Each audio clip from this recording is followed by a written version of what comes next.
What's up, guys? Welcome to my YouTube channel. My name is Jeff, and I love drums. I love talking about drums.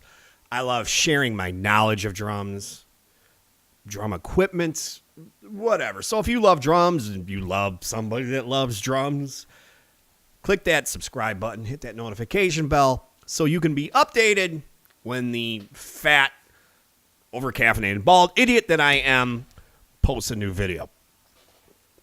So this is part one of a three-part series on how to get better sounding drum videos, and more importantly, better sounding drum cover videos. Let's face facts here. There's about 100,000 people on YouTube doing drum covers. So the competition is really, really stiff. All right. Then you add on top of that, video quality. Everybody has a different, nobody's at the same level when it comes to the equipment they have, the cameras they have, the people. Some people have teams. I mean, some of the bigger YouTube drummers have teams of people mixing their audio and editing their video and doing marketing and all kinds of stuff like that. So you're coming in right at the beginning and you want to throw a video up, you're at a huge disadvantage right off the bat if you don't have a lot of equipment. I mean, we all are. I mean, I'm at a huge disadvantage to the hot chick drummers because I'm fat and ugly, so I have to try to be better than them. My videos have to be better. They have to be more engaging. So I'm going to be real honest right now, and I don't mean this to hurt any feelings. It may, and that's really not my intention. But if you're making a drum cover video, okay, and all you're using for audio is a couple of stereo speakers behind your drum set, and then you play the music on your stereo while you play along with it, and then all of that just garbled mess is going into your camera, it doesn't sound good. No matter how good you think it sounds, it doesn't sound good. And quite honestly, it doesn't matter how good of a drummer you are. You could be the second coming of Thomas Lang. And if your video sounds like crap, I'm going to keep on going. I'm not going to subscribe, and I'm going to watch about 5 seconds of it. It's just the way it is. So you need to get your videos to sound better. In order to keep the people on your channel and continue to watching your video, number one, it's got to sound good. It's always like there's the old saying. It's 45%. I'm not good at math. 50% how you sound, 40% how you look, and 10% what you say. And that holds true for this too. It's 50% of this battle going in is how you sound. 40% is how good your video looks. And then the other 10% is actually how good you actually play. I mean, it is important to play well, but what most people right off the bat are looking for quality. They're looking for it to sound good. How does it sound to my ear? So I'm going to show you right now a quick and easy way to get your drum covers to sound way better. Way better. And all you need is a smartphone and a computer. In fact, you don't even need a computer. If you have an iPad or an iPhone, your ability to do this is already built in with iMovie.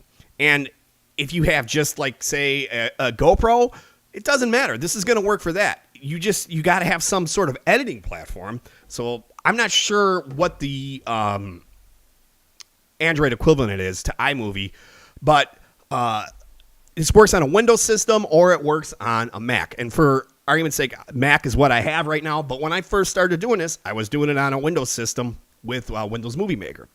It works just as well with that too. And it's going to sound way, way better.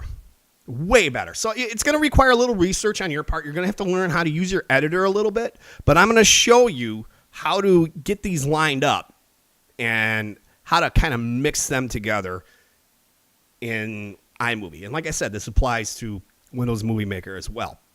So here's a little video that I already recorded. Let's take a look at it, and I'll show you kind of how it's done. Okay, guys, I got my project open right here. So this right here is my MP3 clip of the original song. I'm going to grab that. I'm going to drag that down into the audio slot, I guess you'd call it. And then this right here is my clip from my iPhone, which I'm going to drag down and place right above it. So now that I've got both clips in my project, what I need to do is I need to get them somewhat lined up.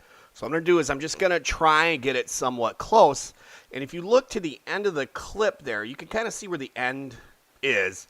So I try to get those WAV files somewhat close. Then what I like to do is kind of listen individually to each track and try to pick out a certain point of the song. So what I'm listening for here, or what I'm going to listen for, is actually a key snare cymbal hit towards the beginning of the song.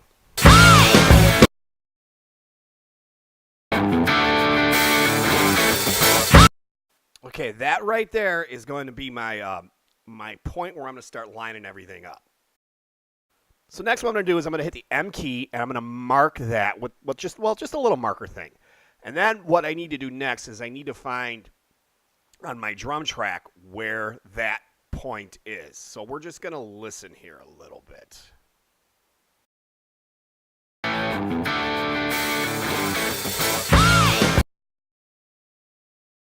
Okay, that gave me an idea how close I am. You can also use just visual markers to get an idea where you're at. Okay, there's that hit. So I'm going to mark that with N, hit the M key and give that a marker.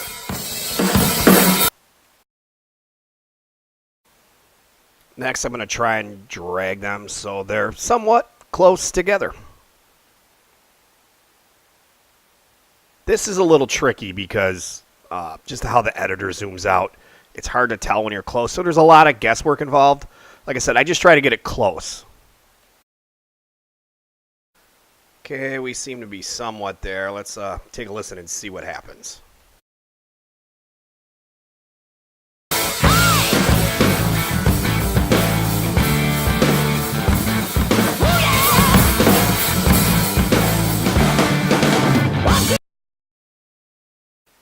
Okay, there was a little bit of a phase there, but it's not too bad. We're actually really, really freaking close. So you can kind of see right here my snare drum hit. You can see that WAV file. It's just a little bit ahead than on the original track. So I'm just going to back this up a little bit, and we should be pretty much there. All right, let's take a listen here.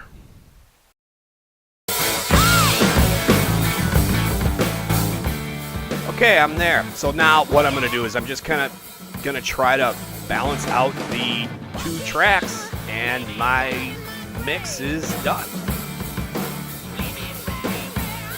And also, guys, you can always do a little EQ and everything right in iMovie to beef up your original drum track. This is a much better way to do this, and you're just going to get a sound that's a lot better. One thing I forgot to add is in that video is you need to monitor what you're playing along with as quietly as possible. Ideally, you want no sound going into your drum microphone, which in this case is your smartphone or your camera. If your camera's capturing all that audio from the drum set, you don't want to mess it up, so to speak, with some audio blasting through your speakers of you playing along with songs. So you got to find some way to isolate the music when you play along, and you don't need to spend a ton of money to do that. You can go out. Just about everybody has a set of cheap earbuds. You don't need anything fancy. You could even use the ones that came with your phone. It's better than it blasting through some speakers, because that's going to kind of garble up the quality of the recording. Now, also another thing to take into consideration is what kind of camera you're using. An iPhone is going to sound better than, say, a GoPro. The audio off a GoPro is a little sketchy. I mean, it's okay. It's okay, but it's not the best, you know. the new iPhones, especially, the audio on them is quite good. Then you could also look into a Zoom. Zoom makes a camera which captures audio really, really nice. I think it's got some condenser microphones on it. It's a nice, clear picture. So this is, like I said, this is part 1 of a 3-part series. And this is the most cost-effective way. This is the cheapest way without any initial extra investment to get a better quality recording.